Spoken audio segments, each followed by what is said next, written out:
বিগত 16 বছর আমরা রাজপথে লড়াই করেছিলাম বাংলাদেশের মানুষের গণতান্ত্রিক অধিকার পুনরুদ্ধারের দাবিতে।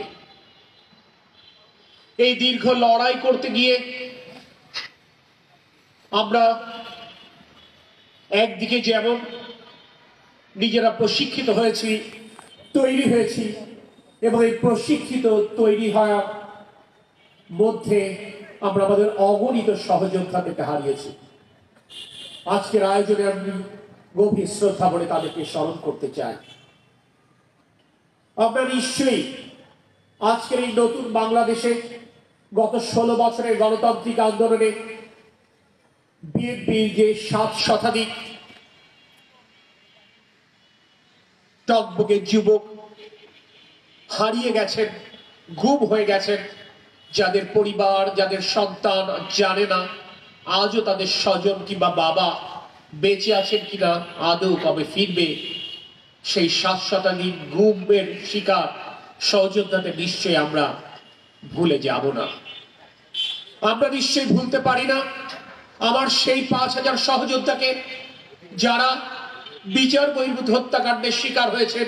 ঠিক এমনি ভাবে আমার নিজ জেলা যশোরেও প্রায় শতাধিক সহকর্মী জীবন দিয়েছেন বাংলাদেশের মানুষের ভোটের অধিকার আদায়ের লড়াই। সারা বাংলাদেশে বিএনপির 60 লক্ষাধিক রাজনৈতিক কর্মীকে মিথ্যা মামলায় জড়ানো হয়েছে। আজ এখানে উপস্থিত এমন কোন অংশগ্রহণকারী নেই যিনি গত 16 বছরে আওয়ামী লীগ দ্বারা শারীরিক কিংবা অর্থনৈতিক কিংবা সামাজিক নির্যাতনের শিকার হননি। আজ রাজনৈতিক প্রতিহিংসার কথা নাই বা বললাম। এই দীর্ঘ লড়াই করতে গিয়ে আমরা এক একজন সারা বাংলাদেশে বেগম খালেদা জি এবং তারেক রহমানের প্রতিনিধিত্বকারী কর্মী হিসেবে আবির্ভূত হয়েছিলাম। এই যশোরের আপামর জনতা আপনাদের নেতৃত্বে গত 16 বছর নিরবিচ্ছিন্ন রাজপথে লড়াই করে গেছে। আপনাদের গৌরবোজ্জ্বল ইতিহাস রয়েছে। প্রতিকূলতাকে উপেক্ষা করে, প্রতিকূলতাকে জয় করে, দলের প্রতি সর্বোচ্চ আনুগত্য এবং বিশ্বাসের পরীক্ষায় উত্তীর্ণ হয়ে রাজপথে আঁকড়ে ধরবার ওই ফ্যাসিবাদের দোসর কিংবা ফ্যাসিবাদের রক্ত চক্ষু আপনাদেরকে ন্যূনতম বিচলিত করতে পারেনি। আপনাদের সহকর্মী হিসেবে এটি আমার জন্য গর্বের। আমি জানি, আমি বিশ্বাস করি ম্যাডাম খালেদা জিয়া এবং আমাদের প্রিয় নেতা তারেক রহমান তার এই যশোর তথা খুলনা বিভাগের প্রশিক্ষিত কর্মীদেরকে নিয়ে গর্ব অনুভব করেন। প্রিয় সহযোদ্ধাবৃন্দ, রাজপথের লড়াই আমরা হাঁটতে হাঁটতে, লড়াই করতে করতে তৈরি হয়েছিলাম। আমরা তৈরি হয়েছিলাম বলে প্রশাসনের বাধা আমাদেরকে আটকে রাখতে পারেনি।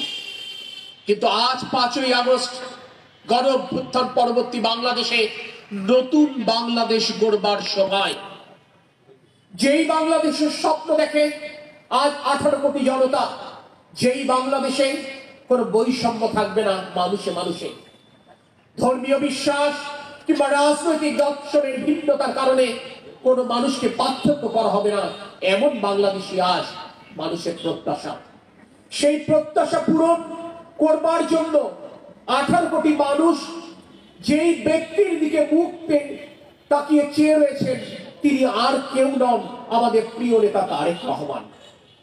কিন্তু তারেক রহমানের পক্ষে এই 18 কোটি জনতার স্বপ্ন পূরণ করা কখনোই সম্ভব হবে না যদি আপনাদের মতো সারা বাংলাদেশে ছড়িয়ে ছিটিয়ে থাকা বিএনপির কর্মীরা তার সাথে সহযাত্রী না হন।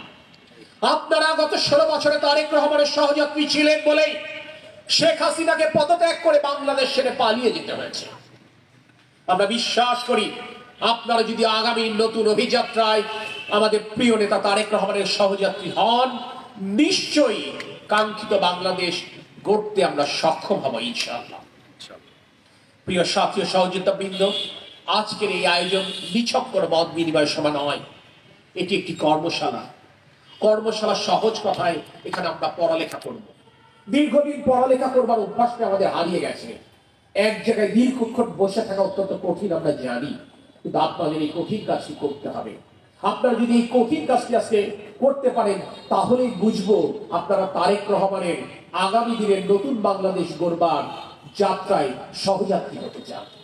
সেই কারণে আপনাদেরকে ধৈর্য সহকারে বসতে হবে। অনর্থক পাশে বসে থাকা কারোর সাথে আমরা গল্প করব না। যারা এখানে কথা বলবেন তাদের কথা মনোযোগ সহকারে শুনবো। যদি আমাদের কোনো প্রশ্ন থাকে আপনাদের ফোল্ডারে সংরক্ষিত স্লিপ প্যাডে সেটা নোট ডাউন করবেন এবং সেকেন্ড সেশনে সেই প্রশ্নের উত্তর আমাদের যারা প্রশিক্ষণ দেবেন তাদের কাছ থেকে জেনে নেবার চেষ্টা করবেন। সবচাইতে বড় ব্যাপার, আপনারা কি শিখলেন? আমাদের প্রিয় নেতা তারেক রহমান কিন্তু র্যান্ডমলি আপনাদের কারোর নাম উল্লেখ করে জিজ্ঞেস করতে পারেন যে আচ্ছা বলেন তো 31 দফার 27 নম্বর পয়েন্টে কি আছে। আমাদের খোরশেদ চেয়ারম্যান চাচা এখন আসলেন, উনি যদি বলেন যে আমি একটু দেরি করে এসেছি সেটাতে কিন্তু হবে না। উনাকে কিন্তু প্রশ্ন যদি বলেন যে আচ্ছা আপনি তো একটা সময় ঝিকরগাছা উপজেলা বিএনপির সিনিয়র যুগ্ম আহ্বায়ক ছিলেন, 27 নম্বর দফায় কি আছে, ব্যাপারটা কিন্তু এরকম হবে। সো আপনারা সেই প্রস্তুতি গ্রহণ করবেন, আপনারা এই আয়োজনটি সুন্দর এবং সার্থক করবেন। সর্বোপরি যে কথাটি বলতে চাই, আজকের এই আয়োজনের ভেন্যু যশোর, কিন্তু এই আয়োজনের সার্বিক তত্ত্বাবধান হবে কেন্দ্রীয় প্রশিক্ষণ টিমের অধীনে। আমরা প্রত্যাশা করব আপনারা যশোরবাসীর সম্মান রাখবেন, তাদের সম্মান রাখবেন। আজকের এই প্রশিক্ষণ কর্মশালার আনুষ্ঠানিকভাবে আমি শুভ উদ্বোধন ঘোষণা করছি। আল্লাহ হাফেজ। বাংলাদেশ জিন্দাবাদ, বাংলাদেশ জাতীয়তাবাদী দল জিন্দাবাদ, শহীদ রাষ্ট্রপতি জিয়াউর রহমান বীরত্ব অমর হোক, দেশনেত্রী বেগম খালেদা জিয়া জিন্দাবাদ, আমাদের প্রিয় নেতা তারেক রহমান জিন্দাবাদ।